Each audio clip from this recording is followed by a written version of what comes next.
Sa last video ko, sabi ko hindi siya pwede gamitin sa Android 12.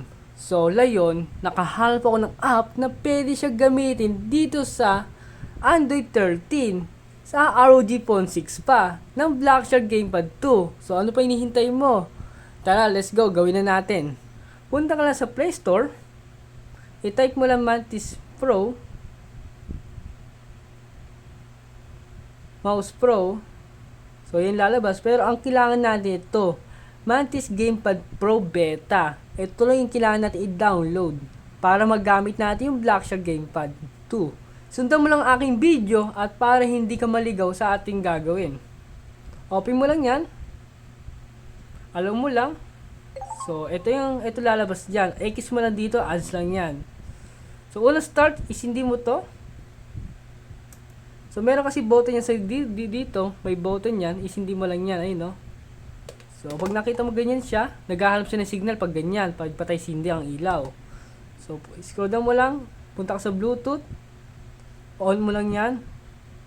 Hanapin yung parang Chinese name. Ito, pakipindot yan. So, pair natin. Pag ganyan, ay nakakollect na siya.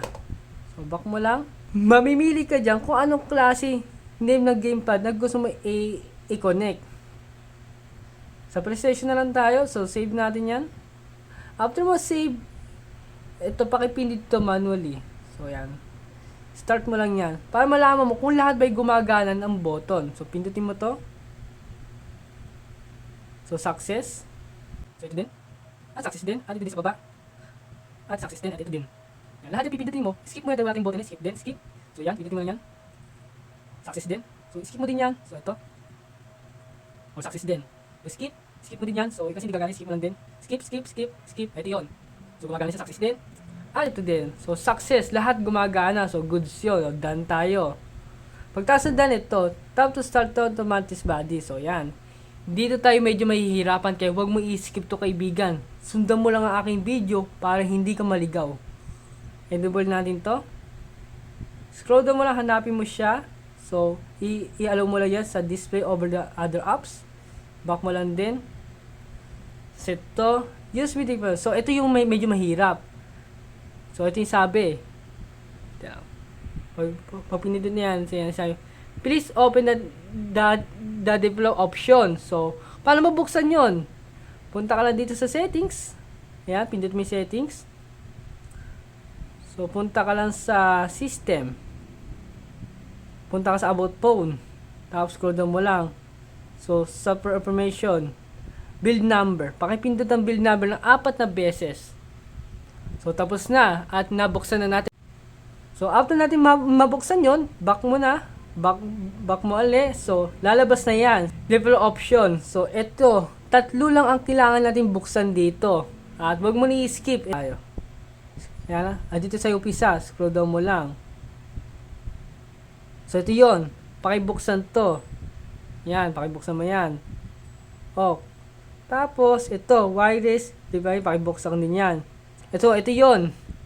Allow to screen to overlay to on the settings. So, pakipindot niya, on mo lang din yan. So, okay na. Mark as done. Ito yung ginawa natin kanina. So, ito na. Start preparing na. So, pakipindot to. Tapos, punta ka sa yung napuntahan kanina. So, ito, wireless device. Punta mo yan. Preparing with code. So, yung code na, ito yung code na yun na 6 digit ang sinasabi dito. So, type mo lang yan. 963 740. So, pairing mo lang yan. Hintayin mo lang hanggang ma-connect. So, success. Connected na. So, after ma-connected, X mo lang din yan. So, back ka lang sa mismong game. So, okay na siya. Ganun lang kabilis kung paano siya i-connect. So, add the game. Sabi natin gusto natin i-try sa sa Genshin Impact. At gusto natin tayo sa Genshin Impact. Sabihin natin. So, launch game mo lang. O, yan. Hintayin natin mag-loading yung mismong game. So, tapos na mag-loading ang ating Genshin Impact. So, tatry na natin kung gumagana ba siya. So, pindutin mo lang to. Isapak mo sa ROG. Lagyan mo yan. So, pakipindutin dito sa gilid ito. Yan, no? Pakipindut yan. So, yan. So, ilagay mo lang dito sa, no?